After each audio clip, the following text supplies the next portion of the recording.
Oke, ketemu lagi gue Mario. Kita akan bahas ya. Seni berbicara itu ada seninya. Part 32 tentang kata repetisi untuk mendatangkan kata yes. Pohon yang tidak tumbang walaupun dipukul 9 kali. Bayangkan, 9 kali dipukul tidak tumbang. Sama saja juga mentalmu. 10 kali mentalmu ditumbangkan, kalau Tuhan menjagamu dan kau percaya dengan dirimu, tidak ada yang bisa menentukanmu kecuali dirimu dan Tuhanmu. Pada era Gold Rush di Amerika bagian barat, seorang bernama Jerry pergi ke Arab barat dengan mimpi yang besar. Ceritakanlah mimpi besar kepada orang-orang yang juga besar. Jangan bermimpi di depan orang yang kecil, itu akan menganggapnya tidak akan mungkin. Tetapi orang besar akan pasti terwujud. Setelah menggali keseluruhan tempat dengan belinga dan sekop, akhirnya ia menemukan lapisan mineral. Lalu ia menyembunyikan dan kembali lagi dengan peralatan mengembang. Sudah mengumpulkan banyak uang. Begitu mulai menggali biji emas pertaburan. Begitu banyak hingga dapat mengembalikan modalnya. Aku kaya. Namun kebahagiaannya hanya sesaat. Ia meneruskan menggali lagi ke bawah. Tapi tak satupun bongkahan emas yang tampak. Aku sudah susah payah, hanya ini hasilnya. Sia-sia kuhabiskan masa mudaku di tempat ini. Mungkin sebaiknya aku berhenti saja. Oh, modalku sudah kembali. Ia lalu menjual peralatan menambangnya yang mahal ke pedagang barang bekas dan kembali ke kampung halaman. Pedagang barang bekas itu dengan rasa penasaran mengamati tambang yang ditinggalkannya 3 meter di bawah tempat yang terhirup digali. Jerry terdapat timbuhan biji emas.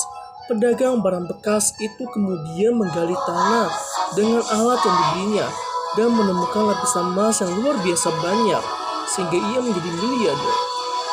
Apa yang akan terjadi jika Jerry tidak menyerah dan terus menggali hingga 3 meter lagi ke bawah?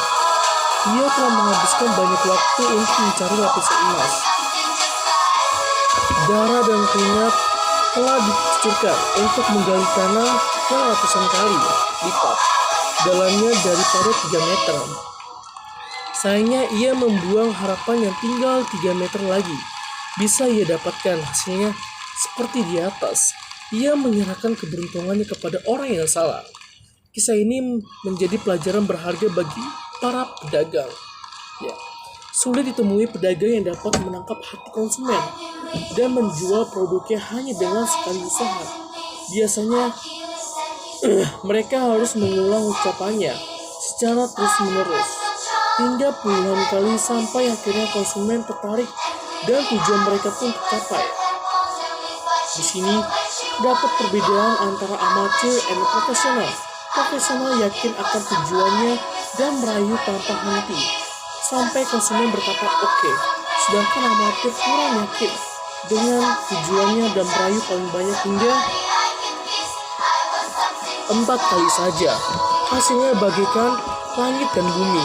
Profesional mendapatkan biji emas, sedangkan amatir menjadi pengemis. Jill Griffin dalam kostum royalty mengatakan bahwa pedagang harus berkali-kali mendatangi konsumennya, sebab 6 dari 10 konsumen dan akan berkata tidak sebanyak 3 kali sebelum menjawab iya. Dan mengunjunginya tanpa henti dapat meningkatkan rasio sukses penjualan. Berkunjung berkali-kali berperan penting untuk mengubah calon pembeli menjadi pembeli. Berkunjung berkali-kali dapat menarik minat pembeli.